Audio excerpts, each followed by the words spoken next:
Hi, everybody. Let's see. I am live on my Facebook page, Nell Shelby Productions. Nobody's here yet, but that's okay. So today I'm Nell Shelby and with nellshelby.com. And what I do is I film dance. And the biggest part of what I do is document dance. And that's what I love doing. That's what I began doing 16 years ago when I first got my internship at Jacob's Pillow Dance Festival. I want to just pause for a second. I'm super casual today because I'm showing off my new love, which I get it's not like I get any kickbacks for, but I'm super into the Peloton bike right now, and this is my shirt. And Christopher got it for me, and I'm very excited about it. I'm on my 120th ride. But anyway, enough about Peloton. So we're here today to talk about filming your show. And one thing that I've noticed is it takes a lot of time to put together a show.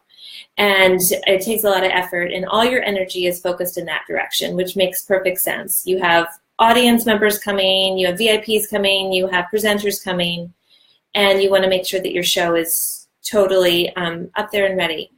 And so your focus may be completely the show. And then, of course, you then ask to film your show because you're thinking, I want to make sure that I have this filmed for various reasons. You know, the various reasons could be just to document it so that you can reconstruct that work later.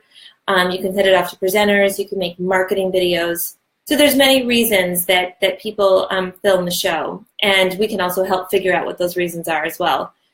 But then you're so busy with the show that a lot of times I've noticed that it's just, you just say, okay, please film the show, just get it done, just do it.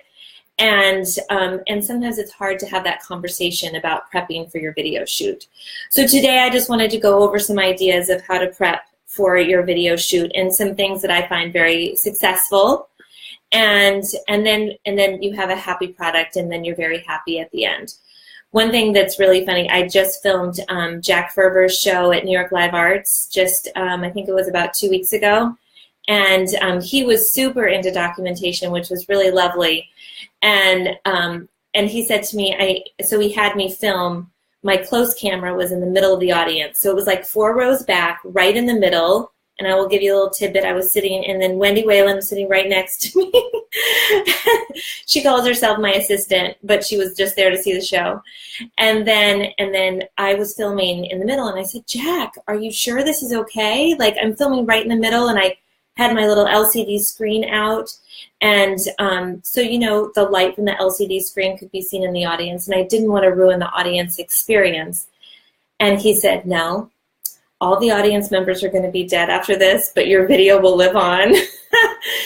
And, that sort of encapsulates why it is important to document dance. I mean, of course, having that live experience in the audience is so important, and Jack, of course, knows that. But his point is let's put all of our efforts into this to make sure that we document the best that we possibly can for this show. So a few things I'm going to go over, because this is only going to last about 15 minutes. And I have my notes over here, is one thing that I have always found very important, so you hire a videographer, so that's obviously step one. So you find your videographer, you find somebody that you want to work with, and then you decide with that videographer how many cameras you're going to use. And I know that a lot of times that depends on your budget. A lot of times that depends on the type of show it is. So if it's, in the round, or if there's a lot of performers, you may want to have more than 2 cameras. You may want to have 3 cameras. If it's maybe for television, you want to have, it's going to go on Channel 13 or something, you want to have more cameras. So it really, it really depends. If you just are documenting, you just want to make sure you have a clean shot of everything that's happening on stage, you do 1 camera. And again, that's not as much the purpose of talking today. So if you have any questions about choosing how many cameras, you can always email us at studio@nellshelby.com. So what I really love to do is number one is I go to the dress rehearsal or a show. So we decide together, what show I'm going to see. There's some times where that's not possible. Maybe there's only a one-night show and you can't do that. So there are some situations where that doesn't work. But typically, in a good situation, I would want to go see the show before. So I want to see it for various reasons, for lights, for costumes, to listen to the sound, to see how many performers, to see the movement. I'm not going to memorize the show. I'm just looking over here to see if that's okay. There was a comment from Amy. So I'd have to see the show many, many times to memorize who's coming on and off and all the movement on stage. So that's just to really give a taste. And we all at Nell Shelby Productions are dancers, former dancers. I'm no longer dance, but so we have a sense and instincts about what's happening on stage. So it's really just helpful to see a dress rehearsal or a show. So that's number one. So then it's helpful to see the show. So once you see the show, then you're able to talk, then the videographer is able to speak with the artistic director, the choreographer of the show, or even if it's a marketing person or something, the marketing director. And that's when I like to have that conversation of things like, just things to think about are, what are some moments in the show that you want to make sure that you do not miss? And, that would be like, say there's an entrance or there's an entrance on stage right. You want to make sure you get that. So you put that in our heads, do not miss that entrance on stage right. Or there's a set piece and you want to make sure that that stays in the frame the entire time. So, or you just really want to see, like I was just filming Joanna Kotze at New York Live Arts. We film a lot at New York Live Arts. And Joanna we spoke after I saw the show, and she had a lot going on stage in terms of like set and things that they were bringing on. It was a very interactive show, and they went to the audience. And anyway, my point is that for the wide shot, we decided that it was really important to make sure we were as wide as the stage. And she felt like she always wanted to, the close camera could be close and could be maybe full body, maybe sometimes go in half body. But the wide camera, she wanted to make sure that whenever we go back to it, we can see what the space looks like. And that's really important because I've had situations where we have zoomed in a little bit and then you sort of miss what it looks like on stage. And it's nice to have what I call the master shot to always go back to. And again, it depends on from show to show. So that's a nice conversation to have. So let's see. Another thing is, and then you would talk about also the close camera. So moments with the close camera. At New York Live Arts with a specific show, I like to shoot my close camera from the front row. It's a very raked house, which means, of course, you probably know what that means if you're watching this, but it's looking down at the dancers, and I prefer to not look so down at the dancers. I prefer to look like more eye level or maybe even a little bit lower than the dancers at times. So the front row is great at New York Live Arts. At other theaters, like at the Joyce, I have union rules. I have to have just 2 cameras, back of house. So that's and then with a close camera, you would talk about, do you want to stay full body the whole time? Do you want to maybe go half body? If there's a lot of facial expressions or something, you want to make sure that you go half body at times. But then that is really your time to be able to tell the videographer, these are some moments that I really want to make sure that you capture. Or if there's a relationship between musicians and dancers, please make sure you capture the relationship between musicians and dancers if there's live music on stage. So this is a really nice conversation to have, and it doesn't have to be long, and it doesn't have to be lengthy, and you don't have to like go moment by moment by moment. You just want to give a sense and an idea so that you get what you want at the end of the day. So another thing that's very important that we already sort of touched on are camera locations.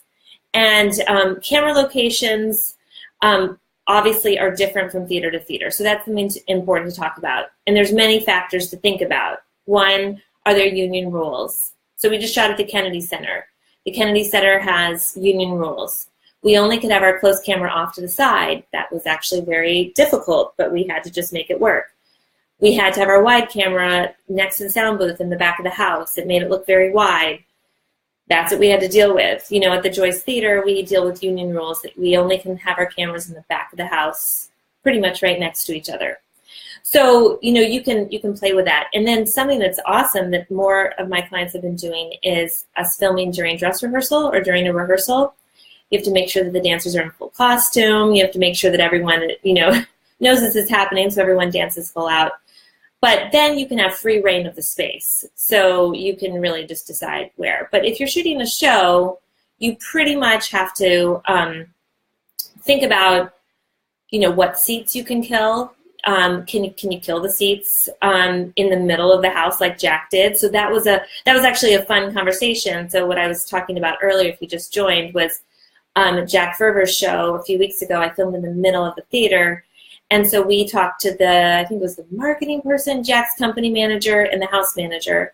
And so with everyone, we sort of figured out, okay, we can move these people over there, we can move these people over there, and then we can be able to sit, right in the middle of the theater and kill those seats.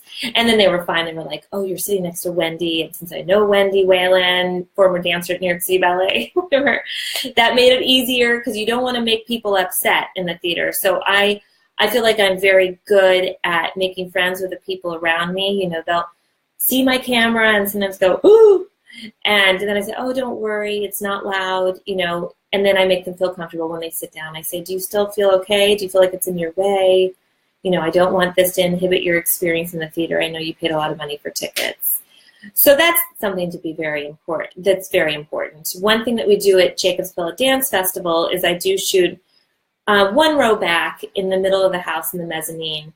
And so we kill the seats, behind me. We kill the seats behind me so that my head isn't in the way, or whoever was shooting for me their head isn't in the way of the stage.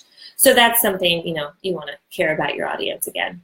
So camera locations are super important. I have a little note for myself that just we do shoot some shows in the round. And so, again, that's an important conversation to have. Where can you have the camera? Then thinking about also, where's your sound? Where's the soundboard? If you're going to get a sound feed and you're going to run a cable, is your camera close enough to the soundboard? Is there a way for the sound people to get you the sound without it being close to the soundboard? All theaters are different. So that's just a conversation that you have to have, that's important to have. So that leads us into what I have as number 4 is sound.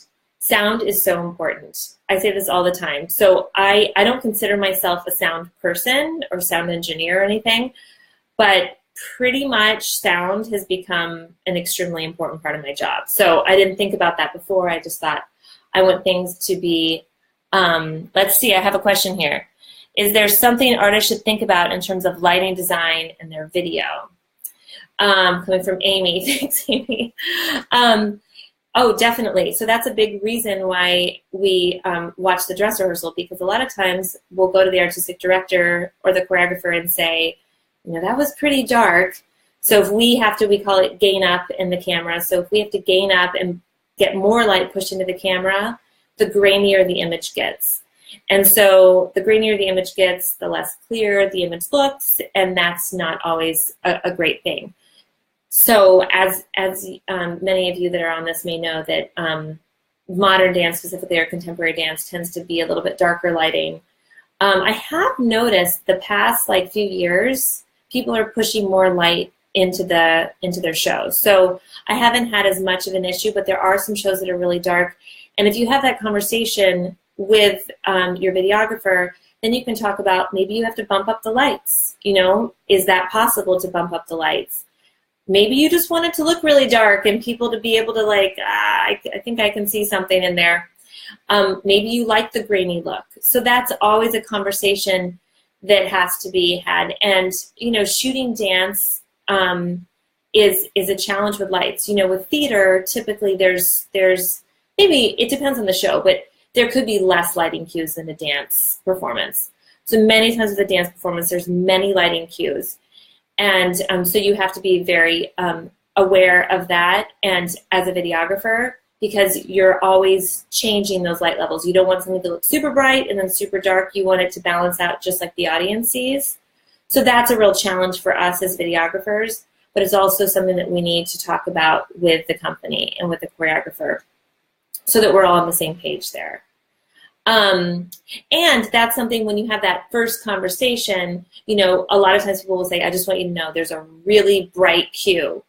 And what I've been doing, I guess probably the past few years, is I ask the lighting designer, as we're setting up the show, and I mean, as we're setting up before the show, I asked the lighting designer, can you give me the darkest cue?